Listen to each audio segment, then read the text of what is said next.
Bonjour, nous sommes dans cette série sur les 5 histoires les plus connues de la Bible. On a vu ensemble le lundi de Pâques, on a parlé de la résurrection du Seigneur Jésus-Christ. Hier, on a lu l'histoire et le récit de la création. Et aujourd'hui, le troisième récit, l'un des récits les plus connus de la Bible, c'est certainement celui de l'arche de Noé. Donc cette semaine, on lit des textes un peu plus longs, mais c'est important de revenir aussi à ces passages que nous connaissons, ou peut-être que parfois, on les connaît tellement bien qu'on ne les a pas lus depuis très longtemps. Alors dans Genèse au chapitre 6, au verset 6, il est écrit « L'Éternel regretta d'avoir fait l'homme sur la terre, et son cœur fut affligé. L'Éternel dit « J'effacerai de la surface du sol l'homme que j'ai créé, depuis l'homme jusqu'au bétail, aux reptiles et aux oiseaux du ciel, car je regrette de les avoir faits. » Mais Noé obtint la faveur de l'Éternel. Quelle grâce de savoir que nous avons reçu la faveur de Dieu. Dieu t'a choisi, Dieu t'a désiré. Mon frère, ma sœur, si tu appartiens au Seigneur, tu peux être assuré que Dieu t'a aimé. Dieu a voulu te sauver, Dieu a voulu te racheter. Quelle grâce! Et en cette journée, on peut être reconnaissant à Dieu parce que notre nom a été inscrit dans le livre de vie. Mon frère, ma sœur, réalises-tu que tu as obtenu la faveur de l'Éternel? Tu as obtenu la faveur de Dieu. Peut-être qu'il y a une malédiction qui pèse sur les gens qui sont autour de toi. Peut-être que certains résistent à Dieu et refusent de se soumettre à Dieu. Mais Dieu t'a fait la grâce de te soumettre à lui et tu lui appartiens maintenant. Nous voulons te glorifier, te remercier, Seigneur, de cette grâce et cette faveur qui repose sur nous. Noé a obtenu la faveur de Dieu. Et cette faveur de Dieu dans sa vie, ça va être son salut. Cette faveur de Dieu dans sa vie, ça va être le salut également de sa famille. Car si la faveur de Dieu est tombée sur toi, si la faveur de Dieu est descendue sur toi, si le châtiment qui nous donne la paix est tombé sur le Seigneur, c'était pour que la faveur de Dieu tombe sur toi et t'apporte non seulement le salut, mais également le salut aux membres de ta famille. Car si tu crois, oui, tu verras la gloire de Dieu. Et si tu crois, toute ta famille doit venir au Seigneur. Voici la postérité de Noé. Noé était un homme juste et intègre parmi ses contemporains. Noé marchait avec Dieu. Et c'est certainement parce qu'il marchait avec Dieu qu'il a reçu cette faveur. Noé engendra 3 fils, Sem, Cham et Japheth. La terre était corrompue devant Dieu, la terre était pleine de violence. Dieu vit que la terre était corrompue, car toute chair avait une conduite corrompue sur la terre. Alors Dieu dit à Noé, j'ai décidé de mettre fin à tous les êtres vivants, car la terre est pleine de violence à cause d'eux. Je vais donc les détruire avec la terre. Fais-toi une arche de bois, de gopher. Tu disposeras cette arche en cellules, et tu la couvriras d'un enduit en dedans et en dehors. Tu la feras comme suit, l'arche aura 300 coudées de longueur, 50 coudées de largeur et 30 coudées de hauteur. Tu feras à l'arche une ouverture d'une coudée disposée tout en haut. Tu placeras la porte de l'arche sur le côté. Et tu feras un étage inférieur, un second et un troisième. Et quant à moi, je vais faire venir le déluge sur la terre pour détruire toute chair qui sous le ciel a souffle de vie. Tout ce qui est sur la terre périra. Mais avec toi, j'établirai mon alliance. Tu entreras dans l'arche avec tes fils, ta femme et tes belles filles. Tu feras aussi entrer dans l'arche 2 animaux de chaque espèce vivante pour qu'ils survivent avec toi. Tu prendras un mâle et une femelle, un couple de chaque espèce, oiseaux, bétail, reptiles du sol, viendra vers toi afin de survivre. Et toi, prends de tous les aliments que l'on mange et fais-en des provisions auprès de toi pour que cela te serve de nourriture ainsi qu'à eux. C'est ce que fit Noé. Il agit en tout point comme Dieu le lui avait ordonné. Waouh, quel appel particulier! Nous avons vu hier que nous avons été créés pour un but. Les buts sont des buts différents, même s'il y a peut-être une mission qui se ressemble. Dieu a des façons de faire et des particularités qui lui sont propres à chacun, à chaque personne, à chaque place que le Seigneur donne dans son corps. Des particularités, des appels particuliers, des appels différents. L'appel de Noé, c'était de construire cette arche. Quelle folie pour cet homme de construire cette arche. Alors certains croient que jusque-là, il n'avait jamais plu, mais que c'était ce qui est écrit dans Genèse chapitre 2, la vapeur qui s'élevait et qui arrosait le jardin. Quoi qu'il en soit, les gens n'ont pas cru au déluge qui allait arriver. Et la parole de Dieu, le Nouveau Testament, va appeler Noé comme étant le prédicateur de la justice. Il s'est mis à prêcher l'Évangile aux gens de sa génération, et ces gens de cette génération n'ont pas cru en son message, ils n'ont pas cru en son évangile. C'était un évangile, c'était une bonne nouvelle, car Dieu certainement aurait pu racheter tous ceux qui seraient venus à lui par la repentance d'un cœur repentant et qui auraient changé de vie. Mais ils n'ont pas voulu changer de vie, et on a vu lundi que le Seigneur, par sa résurrection, nous a donné cette puissance de résurrection, cet esprit de résurrection qui vit en nous. Nous avons vu hier qu'à la création, Dieu nous a créés pour un but, et alors qu'il nous avait créés et appelés à dominer sur tous les éléments de la terre, sur tout ce qui rampe sur la terre, y compris celui qui a pris cette apparence de serpent, eh bien, à la croix, il nous a redonné l'autorité pouvant dominer à nouveau sur tous les éléments de la terre pour accomplir le but de Dieu. Et la bonne nouvelle aujourd'hui, c'est que le Seigneur va nous épargner du jugement à venir. Et il nous a épargné du jugement à venir, le jugement qui va venir sur le monde, car nous avons obtenu grâce, nous avons obtenu faveur de la part de l'Éternel. Et tout cela se passe à travers la résurrection du Seigneur. Et c'est pourquoi j'ai voulu commencer cette semaine, non seulement parce qu'il s'agissait du lundi de Pâques, mais parce que tout se passe par la résurrection, par la mort, par la vie et par la résurrection du Seigneur Jésus-Christ, qui est venu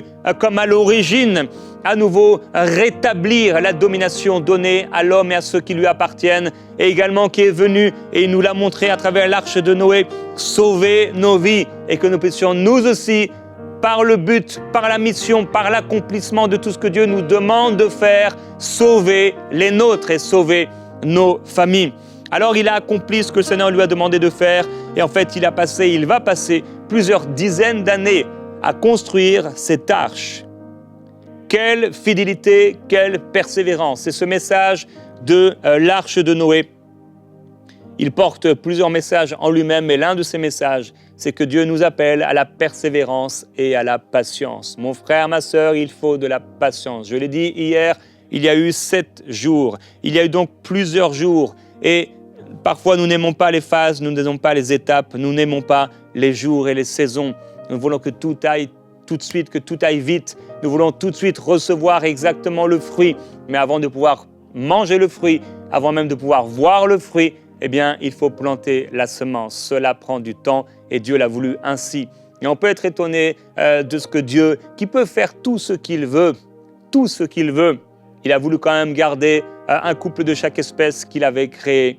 Et il aurait pu à nouveau créer tous ces animaux, mais Dieu n'a pas voulu perdre ce qu'il avait créé. Il ne fallait que rien ne se perde.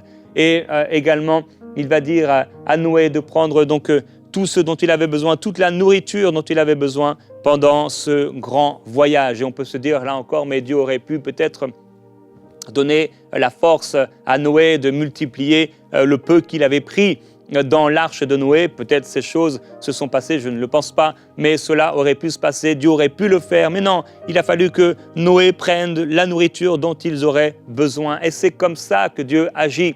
Il agit dans le surnaturel, il agit avec des choses naturelles, et c'est l'équilibre auquel nous sommes appelés à vivre. Il y a des choses que Dieu fait, c'est surnaturel, mais il y a aussi la part de l'homme. Et Dieu nous fait participer à sa royauté, Dieu nous fait participer à sa gloire. Et Dieu nous permet d'apporter un peu de ce que nous avons. Nous avons des choses dont nous devons nous occuper. Il y avait le jardin qui était là, l'homme avait été planté là dans le jardin d'Éden et il devait le garder et il devait le cultiver. Dieu ne fera pas tout pour nous, même si on peut dire en effet, il a fait tout pour nous concernant notre salut. Mais même là, même si c'est lui qui s'est approché de nous, eh bien, on a dû se repentir, on a dû lui offrir notre cœur, on a dû lui ouvrir notre cœur. Et la bonne nouvelle, c'est que Noé va agir en tout point comme Dieu le lui avait ordonné. Et c'est surnaturel de voir que ce n'est pas Noé qui a dû courir derrière l'hippopotame, ce n'est pas Noé qui a dû courir derrière la girafe, ce n'est pas Noé qui a dû essayer d'attraper avec un filet l'oiseau, le papillon, mais c'est un couple de chaque espèce qui est venu surnaturellement. Et Noé a vu, et il a vu ces animaux venir dans l'arche vers certainement les derniers moments avant que le déluge arrive. Et j'imagine les hommes et les femmes à cette époque-là, et ils ont résisté, leur cœur s'était endurci. Ils étaient dans toutes sortes de pratiques idolâtres et ils ont endurci leur cœur par rapport à Dieu. Et ils vivaient, et Jésus parle de ces gens qui vivaient pour le boire et pour le manger et qui ne s'apercevaient pas et qui ne croyaient pas ce qui allait arriver. De la même manière, comme un filet, comme le filet de l'oiseleur sur le monde, lorsque Jésus-Christ reviendra, eh bien, beaucoup seront étonnés, beaucoup seront surpris. Ils se mariaient, ils faisaient des enfants, ils se nourrissaient, ils faisaient la fête. Ainsi, le Seigneur Jésus décrit ce qui était fait à l'époque de Noé et ce qui arrivera lors de son retour. Et j'imagine quand même qu'ils ont dû voir, même si c'était discret parce qu'il ne s'agissait que d'un couple, mais quand même, s'ils avaient regardé un peu l'arche, s'ils avaient porté les yeux sur cette arche que cet homme fou était en train de construire, fou selon ce monde, ils auraient quand même dû voir un couple de girafes arriver, un couple d'éléphants arriver, un couple de tigres arriver,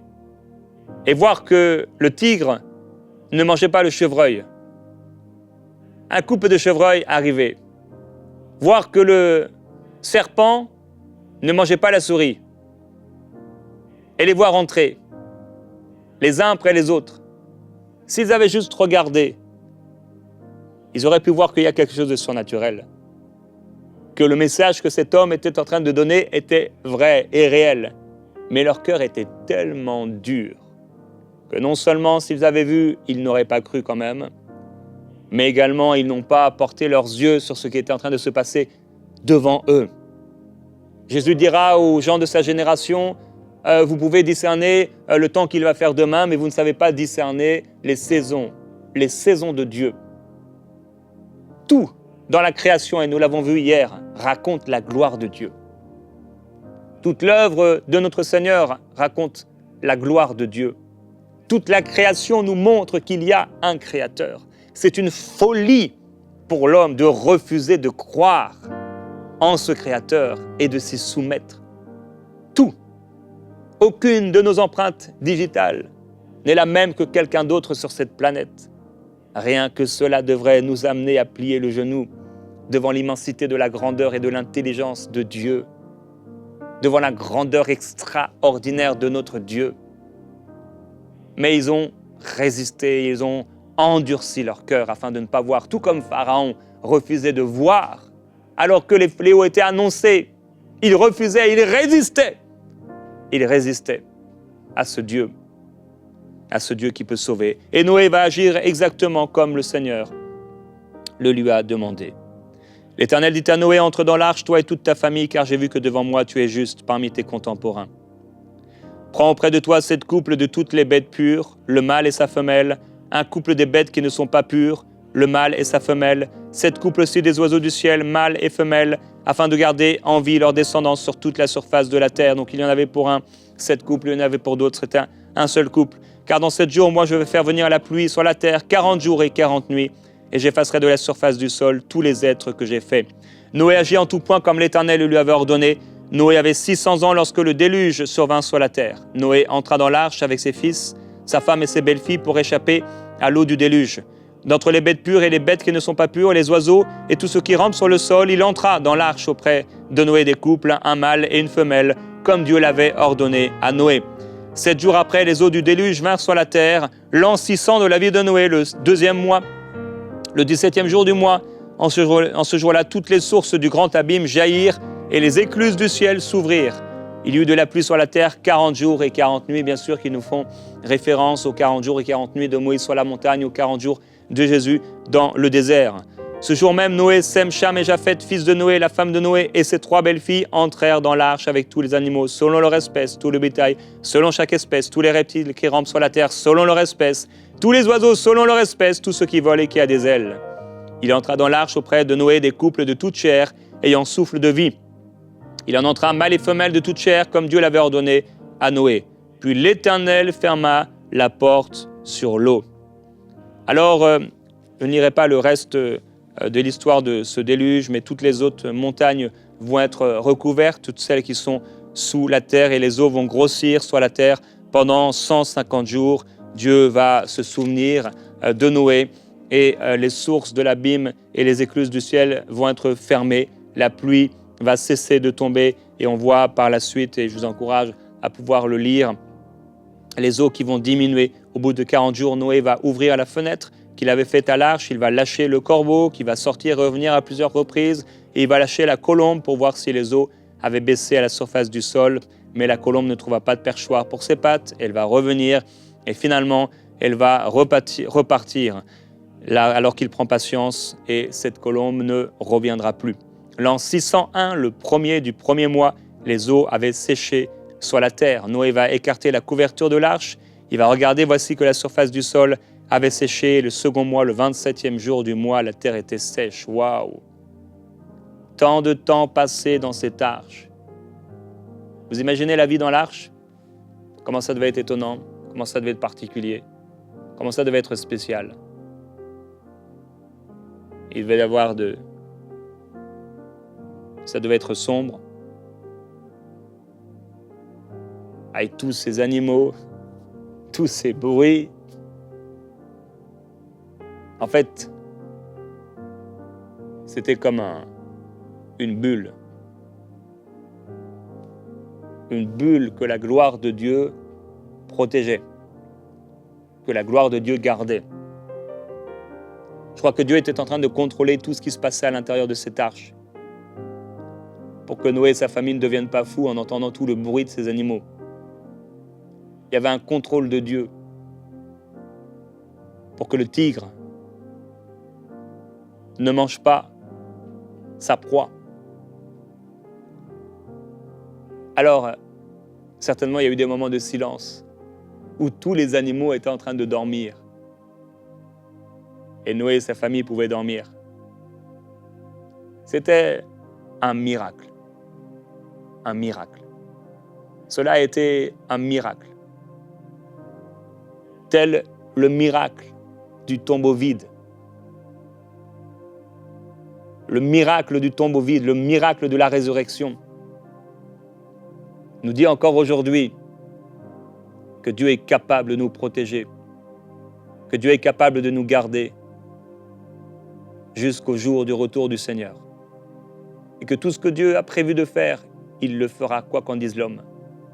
Tout ce que Dieu a ordonné, il le mettra, il l'accomplira. Tout s'accomplira parfaitement, comme le Seigneur l'a voulu. Personne ne pourra l'en empêcher. Et quand ils sont entrés dans cette arche, la pluie a commencé à détruire tous les habitants de la terre. De la même manière, les fléaux annoncés à l'avance dans le livre de l'Apocalypse arriveront sur le monde, comme une femme qui gémit, au point où les hommes crieront au rocher de tomber sur eux et ils ne trouveront la mort. Dans des souffrances terribles, ils résisteront encore à Dieu, ils insulteront le Dieu du ciel.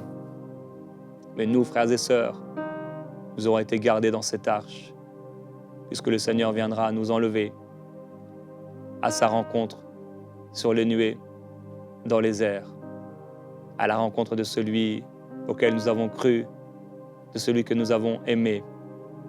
La faveur de Dieu est tombée sur toi. Tu as trouvé grâce aux yeux de Dieu. Et c'est pourquoi les apôtres pouvaient dire que le temps présent, les souffrances du temps présent ne sont rien comparées à la gloire à venir.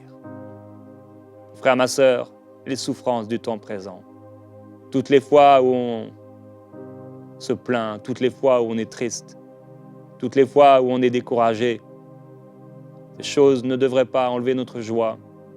Ce découragement ne devrait pas venir sur nous, cette tristesse ne devrait pas nous envelopper. Mais la joie du Seigneur est notre force. Et cette joie se trouve en lui. Nos noms inscrits dans le livre de vie devraient apporter en tout temps une joie complète, une joie éternelle.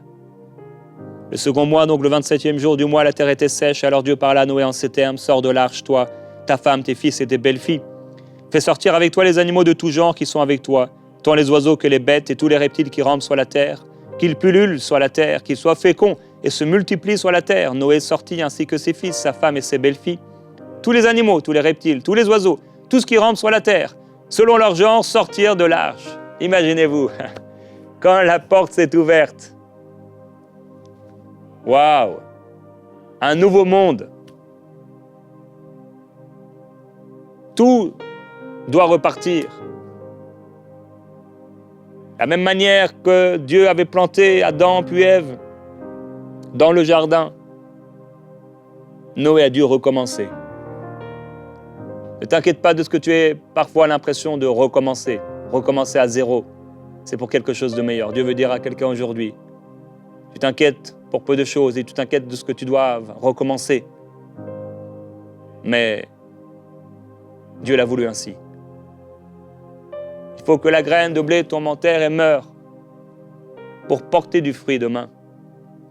Ne t'inquiète pas de ce que tu dois recommencer, car le Seigneur est avec toi pour construire et créer quelque chose de meilleur. Ne te dis pas que les jours d'autrefois étaient meilleurs que ceux d'aujourd'hui, parce que Dieu assurément est à l'œuvre dans ta vie. Noé bâtit un autel à l'Éternel. Il prit de toutes les bêtes pures et de tous les oiseaux purs, et il offrit des holocaustes sur l'autel. L'Éternel sentit une odeur agréable, et l'Éternel dit en son cœur, je ne maudirai plus le sol à cause de l'homme, parce que le cœur de l'homme est disposé au mal dès sa jeunesse. Et je ne frapperai plus tout ce qui est vivant comme je l'ai fait. Tant que la terre subsistera, les semailles et les moissons, le froid et la chaleur, l'été et l'hiver, le jour et la nuit ne cesseront pas. Dieu bénit Noé ainsi que ses fils et leur dit, soyez féconds, multipliez-vous et remplissez la terre. Et c'est ici qu'il va donner également aux hommes la possibilité de manger non seulement les légumes et les végétaux, mais les animaux qui sont sur la terre et dans l'eau. Mon frère, ma sœur, tu as trouvé grâce et faveur de la part de ton Dieu. Et j'aimerais qu'on puisse prier ensemble aujourd'hui et que tu puisses être reconnaissant au Seigneur pour la faveur qu'il t'a donnée de le connaître, de lui appartenir. Nous voulons te dire merci pour cette faveur qui est descendue sur nous. À travers l'histoire de l'arche de Noé, tu viens nous montrer comment tu peux choisir un homme, le protéger et le garder. À travers l'histoire de l'arche de Noé, tu viens nous montrer la puissance extraordinaire que tu as sur tous les éléments de la nature. À travers l'histoire de l'arche de Noé, tu viens nous montrer comment tu es capable de tout et que rien ne peut t'arrêter. À travers l'histoire de l'arche de Noé, tu viens nous montrer la différence qu'il y a entre les hommes qui se soumettent à toi et qui t'obéissent et ceux qui résistent. Les uns pour la mort, les autres pour la vie. À travers l'histoire de l'arche de Noé, tu viens nous montrer comment tu peux nous protéger, comment tu peux nous garder. À travers l'histoire de l'arche de Noé, tu viens nous montrer comment, de la même manière que tu es allé dans le tombeau n'a pas pu, la mort n'a pas pu te retenir. Tu as installé Noé dans cette arche, mais tu l'en as fait sortir pour une vie nouvelle. Merveilleux Jésus-Christ, tu nous as fait sortir, tu nous as fait vivre pour une vie nouvelle. Nous t'avons rencontré, nous sommes entrés par toi et nous sommes sortis selon ce que tu as dit. Et nous avons trouvé des pâturages. Seigneur, merci pour ces eaux paisibles de la vie éternelle. Merci Seigneur pour les arts de l'esprit en nous, qui nous montrent, qui attestent en nous que ce que tu as dit, cela va arriver.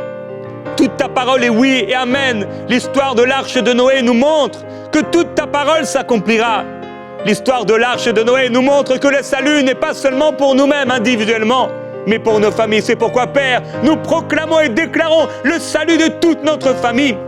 Et nous disons que fils, filles, tous viendront à la lumière et à la connaissance de la vérité. Belle-fille, gendre, ils viendront à la connaissance de la vérité.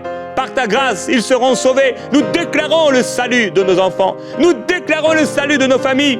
Seigneur, ce que tu as fait pour Noé, tu peux le faire pour nous. Seigneur, l'histoire de l'arche de Noé nous montre comment il est important de continuer de prêcher l'évangile, même si les cœurs restent endurcis. Tu nous as appelés à prêcher l'évangile. Je veux continuer de prêcher l'évangile, oh Dieu. Remplis-moi encore d'assurance, d'audace, afin que je puisse continuer de prêcher ta parole. Comme Noé a prêché ta parole, continuant, persévérant, travaillant de tout son cœur. L'histoire de l'arche de Noé nous montre, Dieu, comment il faut être persévérant et patient dans l'œuvre que tu nous as demandé d'accomplir. Que la patience produise un fruit certain, afin que nous soyons pleinement patients, accomplis, et qu'il ne nous manque rien. Nous voulons être parfaitement patients, accomplis, pour accomplir ta volonté jusqu'à la fin, croire jusqu'au bout, croire, même quand cela paraît fou. L'histoire de l'arche de Noé nous montre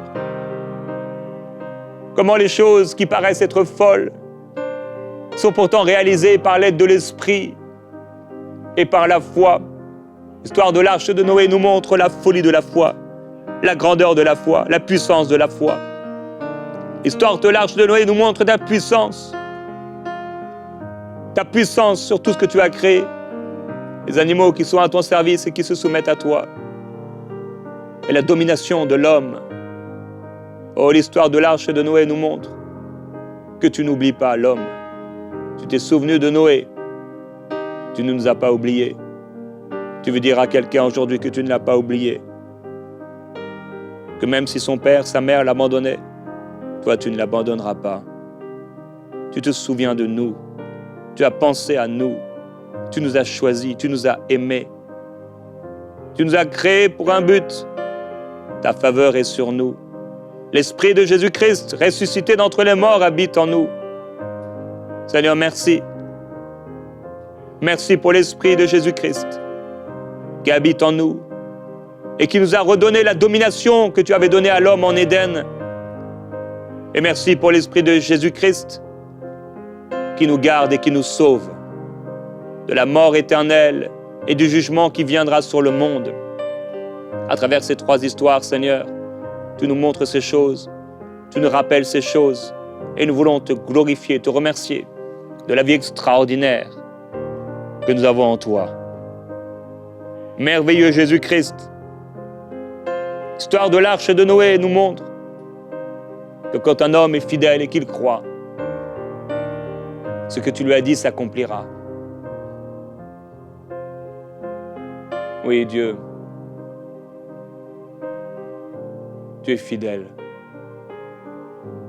Et tu as placé dans l'étendue des cieux cet arc-en-ciel, signe de l'alliance que tu as fait avec l'homme.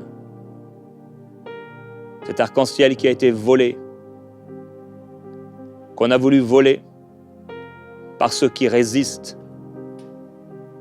par ceux qui sont rebelles, par ceux qui, comme à l'époque et dans la génération de Noé, se corrompent au mal. Cet arc-en-ciel, c'est le tien. C'est toi qui l'as créé. Et il vient encore nous dire aujourd'hui que tu ne nous as pas oubliés, que tu as fait alliance avec nous, et pour cela nous te glorifions, Seigneur, pour l'alliance faite avec nous. Nous avons trouvé ta faveur, nous avons trouvé ta grâce, et nous te disons merci pour cette grâce. La grâce extraordinaire d'être appelé enfant de Dieu. La grâce extraordinaire d'être sauvé. Merci pour le salut, Seigneur. Merci pour la vie éternelle. Merci parce que même au milieu de ce monde, même au milieu du déluge, nos cœurs sont semblables à cette arche où ta gloire se manifeste. Le surnaturel agit. Tu es bon, Seigneur. Nous continuerons à bâtir des autels comme Noé a bâti. Nous continuerons à être nous-mêmes l'autel, le sacrifice, l'offrande qui t'est agréable. Qu'il en soit ainsi, au nom de Jésus-Christ, jusqu'à la fin. Amen.